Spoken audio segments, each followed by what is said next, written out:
Bem-vindos à aula de número 1, módulo 1, o que é o sistema religioso.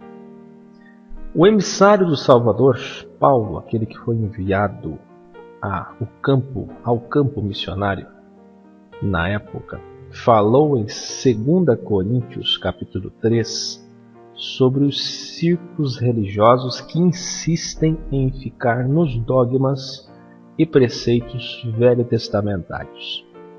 Esses preceitos é que invalidam o sacrifício do Messias e estão invalidando o sacrifício do Messias e costurando o véu para o povo. Na sequência, ele continua o mesmo assunto em 2 Coríntios 4. Porém, quem dividiu a Bíblia em capítulos no Novo Testamento separou no intuito de organizar, o que foi bom, mas prejudicou o entendimento do que Paulo estava tratando. Em 2 Coríntios 4, fala em algumas traduções erradas a expressão, abre aspas, o Deus desse século cegou o entendimento das pessoas, fecha aspas. Mas no original, vide nossa Bíblia original, por exemplo, que está lá no portal EC, está escrito: o sistema de todas as coisas do mundo cegou o entendimento das pessoas para que não vejam a luz do Evangelho. Quais são esses sistemas que compõem aquele que chamamos de mundo? Os sistemas de todas as coisas são os círculos, e nós vamos falar sobre eles agora, que compõem o reino desse mundo, e esse mundo que jaz no maligno. Lembra do Salvador sendo tentado em Mateus e Lucas 4? Lá, Satã oferece o ter, o ser e o poder através dos reinos do mundo que ele, Satanás, através da vontade permissiva e não perfeita de Adonai, governa temporariamente. Então o mundo jaz no maligno pela permissão do Todo-Poderoso. E Satanás, dentro desse tempo, onde ele é o príncipe desse mundo, atrai as pessoas, leva as pessoas à perdição, e tentou fazer isso com o Salvador, nas 3 etapas, 3 pontos fracos do homem: ter, ser e poder. Entre eles, entre os círculos que compõem o sistema de todas as coisas do mundo, nós temos o sistema econômico, não é? O sistema tecnológico, o sistema esportivo, o sistema industrial, enfim. Mas os mais alienadores, que manipulam massas, com certeza são o sistema político e o sistema religioso. Esses últimos formam uma aliança e, quando se casam, tornam-se a grande prostituta do Apocalipse, descrita em Apocalipse 17 e 18. No Velho Testamento, o povo de Israel foi chamado de prostituta várias vezes. Vide a vida do profeta Oséias. A tipologia é simples. O Criador quer ser um com seu povo, mas o povo peca, adultera seus mandamentos e se prostitui espiritualmente. A aliança do poder político com o religioso aconteceu diversas vezes na história da humanidade. Não é nada recente. Política, religião. E foi essa aliança que matou os profetas do Velho Testamento, inclusive matou o último deles, que é João Batista, os santos da Velha Aliança, os discípulos da Nova Aliança, e o nosso próprio Salvador foi morto por essa parceria entre sistema religioso e sistema político. Lembra de Anás, Caifás, Alexandre, lá em Atos 3, 4, 5, 6 e 7, fala muito do começo dessa perseguição? Pilatos, a família herodiana, Herodes, César, o imperador, Nero depois, Constantino depois, Calígula foi um tremendo. Enfim, todos firmaram parcerias visando lucro e poder. E os santos do Pai foram terrivelmente assassinados. Uma dica de leitura sobre esse tema é o Livro dos Mártires. Muito bom esse livro. Eu tenho, e ele mostra de forma arrepiante como que os primeiros cristãos, os primeiros discípulos, apóstolos foram mortos. Todos eles, aliás.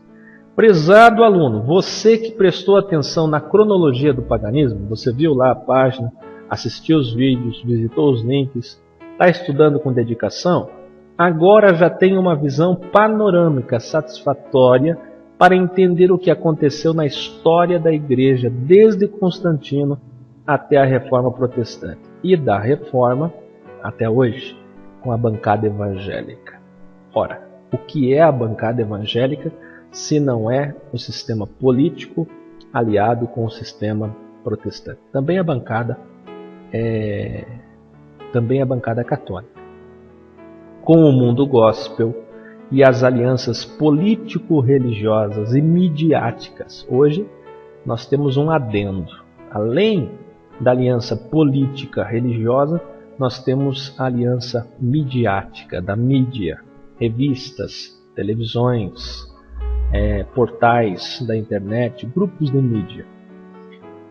O Messias disse que haverá perseguição na grande tribulação, e esta se dará dentro das sinagogas. Por quê? Porque elas fazem parte do sistema de todas as coisas do mundo. Essa que é a verdade. Sinagoga faz parte do sistema de todas as coisas. Na época fazia parte do farisaísmo, do judaísmo, que Saulo era membro até se converter e ser Paulo. Hoje as sinagogas são protestantes, são católicas, são de outras vertentes. Saulo, aquele que perseguia, mas ao se converter ao Evangelho passou a ser perseguido. Certa vez fingiu-se de morto para não ser apedrejado. Foi açoitado, 40 açoites menos uma, sofreu, padeceu, foi preso e por fim foi morto. Hoje a igreja segue o período oposto. Olha só o contraste. Começou sendo perseguida, vide Éfeso, por exemplo, a carta do Apocalipse, que mostra uma igreja perseguida, e termina como Laodiceia, sendo poderosa em dinheiro, status, alianças políticas, força religiosa, sociedades secretas, tendo apoio até militar e principalmente hoje da mídia. O jogo é tão bem montado, tão sujo, que tudo é feito por troca de interesses. Isso sem falar das convenções. Lembra dos doutores que se amontoarão? Então agora esses doutores já se amontoaram nos últimos dias e com coceira nos ouvidos não dão atenção à sã doutrina. Não aquela doutrina maculada, forjada, adulterada, mas a sã doutrina. Mas hoje, estes que se amontoaram, esses doutores, mestres, voltaram-se para mentiras, invenções, inovações e substituíram a alegria do Espírito Santo por entretenimento. É desse sistema religioso e político do mundo que o Messias está falando em Mateus 23, em João 10,4, quando ele chama para fora suas ovelhas, saiam dos círculos desse mundo, e em Apocalipse 18,4, ele também está chamando. Nos últimos dois textos supracitados, o Salvador deixa claro que só ele é o pastor, e qualquer outro que use esse título é mercenário. Note em Apocalipse 3 e em Apocalipse 4 que ele quer fora de todas essas coisas do mundo o seu povo, ou seja, o seu povo está nas denominações e religiões humanas. Por quê?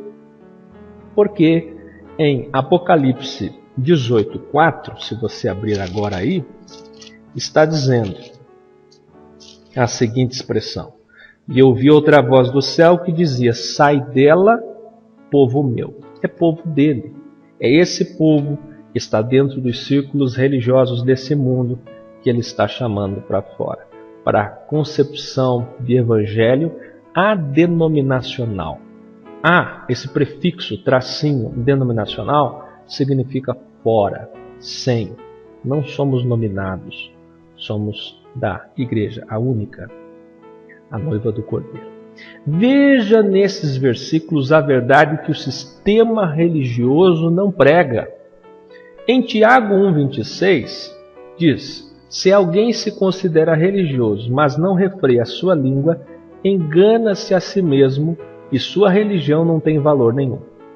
Em Tiago 27 diz: a religião que Adonai, o Pai, aceita como pura e imaculada é essa: cuidar dos órfãos e das viúvas e não se deixar corromper pelo mundo. Então, em Tiago 1,26 mostra o que todas as religiões fazem. Saindo dos círculos religiosos destacados em Tiago 1,26, que vivem só de falácias. Eu costumo dizer blablabismos, blá, blá, blá, blá. Só se fala, mas é uma religião insípida, não tem valor nenhum. E vindo para Tiago 1,27, na verdadeira e única religião para com o Pai. Os sistemas de todas as coisas do mundo são citados também por João. Veja só: não ameis o mundo, nem nada que no mundo há, porque quem ama os sistemas do mundo, o amor do Pai não está nessa pessoa. Cristianismo, budismo, legalismo, espiritismo, ecumenismo, catolicismo, protestantismo, farisaísmo, estes ismos denotam sistemas do mundo. Inclusive reumatismo. O mundo foi feito para ser vencido. O Messias venceu. Paulo venceu também. E nós venceremos, porque não somos desse mundo. Nas próximas aulas, você verá a diferença entre o sistema organizacional, denominacional e as reuniões orgânicas simples do Evangelho. Laodiceia tem poder, dinheiro. Sabe o que Laodiceia tem? Ela tem proteção, mas Filadélfia tem pouca força. Entretanto, ela guarda a palavra. Em Atos 3, Pedro e João, igrejas vivas de Adonai, estão indo dar testemunho do Messias ressuscitado no pátio do templo, às 3 da tarde. Mas quando mal chegam na Porta Formosa, encontram ali um coxo que sempre estava pedindo ajuda. Eles, como igreja viva, curam o coxo com o poder do nome do Salvador. Em frente a um local de reunião de religiosos que nunca puderam ajudar o coxo. Era só blablabismo. Isso encheu os pastores e padres da época de ódio e inveja, a ponto que ali começa uma terrível perseguição à igreja, como vemos nos capítulos 3, 4, 5, 6, 7 de Atos. Em frente a um templo com portas de ouro, e os discípulos ficaram admirados, e o Salvador disse: não ficará pedra sobre pedra, lembra? Estavam 2 homens que diziam: não temos ouro e nem prata. Não tinham riquezas. Que enorme contraste há entre Filadélfia e Laodiceia, entre o joio e o trigo, os bodes e as ovelhas. Se você prestou atenção e é espiritual, você já entendeu a diferença entre o sistema organizado desse mundo, religioso, político, midiático, e o sistema adenominacional. Pessoas que vivem no mundo, mas que não são do mundo. O sistema religioso está presente em Mateus 23 e em Tiago capítulo 2, por exemplo.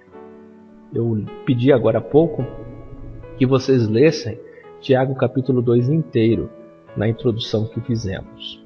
Olhe abaixo ações que denotam religiosidade, mas que o Salvador deixou claro serem secundárias, enfatizando que o essencial é o amor. Veja só, o cumprimento. Hoje brigam inclusive por saudações. Um diz ser a paz do Senhor, tem que ser a paz do Senhor. Outro diz a paz de Deus. Outro diz graça e paz, e etc.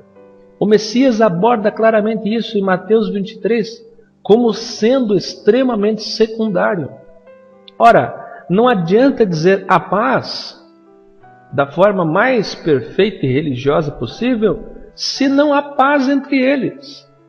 Na discussão sobre esse pequeno assunto que é o cumprimento, já há divisão, já há sectarismo religioso. Então, o que adianta dizer paz, se não há paz no coração? Paz que só pode ser produzida pelo Messias, pelo Evangelho. Eles não conhecem o Evangelho. Tem nome de crentes, mas não conhecem o Evangelho. Leitura bíblica ou oração é feita geralmente por um líder ou obreiro da denominação, porém, não cumpre em 1 Coríntios 14. Mais adiante, lá na frente no curso, nós vamos fazer uma análise inteira de versículo a versículo de 1 Coríntios 14. Nesse contexto, diz que todos podem falar. É assim que funciona? Não. Geralmente quem pode falar são aqueles que têm diploma, são aqueles que são indicados e que têm alguma influência denominacional. Cânticos, em Jeremias 7, Isaías 58 e outras tantas passagens, Adonai está irado com seu povo, que tem as canções religiosas como primárias. Quando, na verdade, o louvor deve ser o nosso testemunho de vida diária, amando o próximo, sendo justo e misericordioso. Aí sim, Ele ouvirá nossas canções com prazer. Cantam sempre, todo dia, mas nunca prestam atenção no que estão entoando, nem tampouco entenderam que a adoração é em espírito, né? Que a adoração é em espírito. João 4 fala sobre isso, 2 Coríntios 3, também são contextos que nós vamos analisar mais adiante. A adoração não é em quatro paredes. Falaremos sobre isso mais à frente. Veja só esse versículo aqui de Amós, por exemplo. Quando diz assim: eu odeio, eu detesto as suas festas religiosas. Não tolero as suas reuniões solenes. Não aceito animais que são queimados em sacrifício, nem as ofertas de cereais, nem os animais gordos que vocês oferecem como sacrifícios de paz. Parem com o barulho das suas canções religiosas. Não quero mais ouvir a música de harpas. Em vez disso, quero que haja tanta justiça como as águas de uma enchente, e que a honestidade, o caráter, a integridade seja como um rio que não para de correr. O que é isso? Podem cantar. Como era Velho Testamento, pode fazer seus sacrifícios, ainda é Velho Testamento. Façam suas reuniões solenes, mas desde que façam o principal, que é a justiça aos pobres. É impossível que um grupo se reúna em um templo caríssimo, milionário, bilionário, para cantar, entretenimento, e troca, vem a mocidade, vem a juventude, e vem o grupo A, o grupo B, o grupo C, o cantor X, a dupla, o quarteto, o quinteto, o sexteto. Lindas, belíssimas apresentações que fazem chorar, porque o ser humano é emotivo. Entretanto, os pobres estão padecendo de fome. Entretanto, as pessoas estão morrendo, as pessoas estão mancando na fé, as pessoas estão sozinhas, desacompanhadas. As pessoas, quando vão ser ensinadas, são doutrinadas com assuntos, com temas que são fábulas, não é a sã doutrina. Então, é feito um grande teatro. Por isso a hipocrisia. Porque tudo é belo, mas por trás o principal, que é a justiça, que são os frutos de justiça, de amor, de misericórdia ao próximo, esses frutos não existem. Outro problema? Coleta. Coleta? Nunca. Só na CCB que tem coleta, e lá tem uma porção de coletas, né? Na maioria das vezes são doações, sacrifícios, ofertas, votos e etc. Sempre no intuito de sustentar a estrutura caríssima eclesiástica.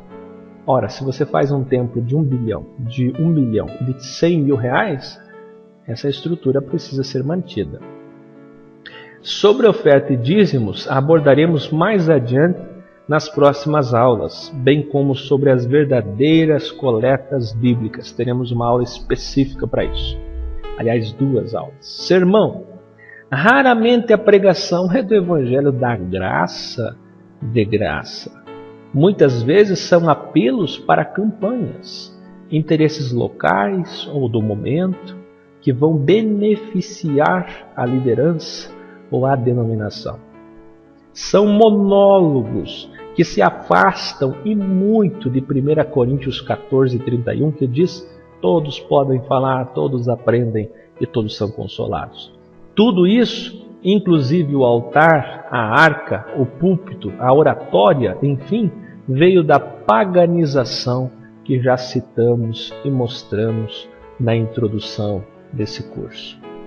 Sugestões de leitura para irmãos recém-saídos do sistema religioso, do sistema de todas as coisas desse mundo, dos vários círculos, né? Lembra aquele símbolo das Olimpíadas?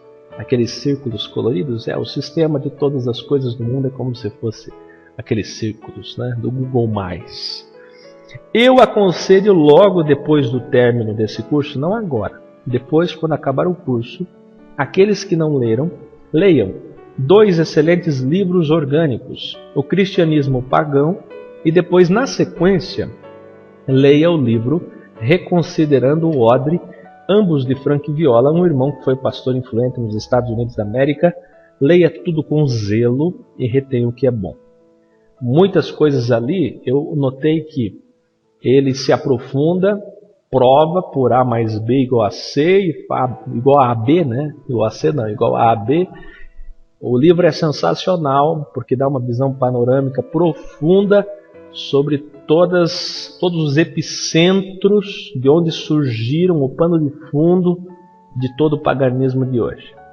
Entretanto, parece que ele não dá a solução do problema. Parece no livro que dá a entender que não se pode mais nada, né? Que tudo é errado. Não. Então, o objetivo desse curso é como foi feito o livro Cristianismo Pagão e Reconsiderando o Odre, porém, de uma forma mais equilibrada, mais moderada, trazendo vocês então para a realidade. O que fazer agora? Né? Como nós abordamos na vinheta da chamada desse curso, não adianta nós ficarmos parados criticando. Não saímos do sistema religioso para ficar parados. Nós saímos para, com ordem e reverência, continuarmos a missão, porém sem legalismo, sem farisaísmo, sem comércio, sem isso, e você sabe, reticências. Nós estamos muito felizes por você que está estudando e que vai concluir esse curso. Essa foi a primeira aula. A segunda vem a ser por que sair do sistema religioso. Tá, tudo bem, irmão, que eu entendi. Entendi de onde veio essa expressão sistema religioso. Foi o apóstolo Paulo que usou um termo parecido em 2 Coríntios 4. Ok. O véu tem que se rasgar na minha vida, 2 Coríntios 3. Ok. Eu entendi todas essas coisas, entendi e vi lá a paganização do sistema protestante, mas por que é que eu tenho que sair? Eu sei, você disse em João 10,4, em Apocalipse 18,4, diz para eu sair. E ele está chamando o povo dele para fora. Mas esse para fora é como? Esse para fora é físico ou é espiritual? Ou é físico e espiritual? Como se dá esse chamamento, essa saída, esse êxodo denominacional? Então, por isso, nós temos a aula de número 2. Não perca.